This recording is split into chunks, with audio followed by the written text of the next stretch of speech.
छात्राः सर्वेभ्यः संस्कृतदिवसं शुभकामनाः। संस्कृतभाषा विश्वस्य प्राचीनतमा भाषा अस्ति। सर्वभाषासु सा श्रेष्ठतमा।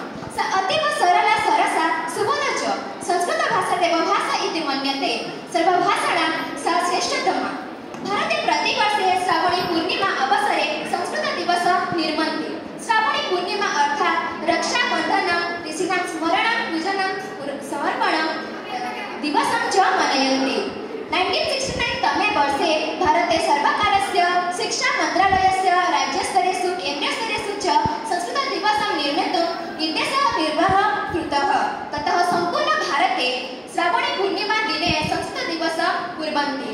अतः संस्कृतभाषा अस्माकं देशस्य सांस्कृतिकः निधिः अस्ति। संस्कृतभाषायां विपुलं साहित्यं वर्तते। साहित्याः ग्रन्थाः अपि तस्यां विद्यन्ते, यथा रामायण, महाभारत ग्रन्थाः, मनुस्मृतिः आदि शास्त्राणि च। संस्कृतभाषा भारतदेशस्य ऐक्यं साधयन्ति। संस्कृतभाषा सङ्गणकेषु प्रयोजनं बहु उपयुक्तम् अस्ति। संस्कृतभाषा अस्माकं गौरवम्। प्रदेशेषु जनाः संस्कृतभाषां सम्मानयन्ति। अस्याः गौरवं विदेशेषु अपि अस्ति। मम संस्कृतभाषा गौरवः अस्ति। धन्यवादः। जयतु भारत।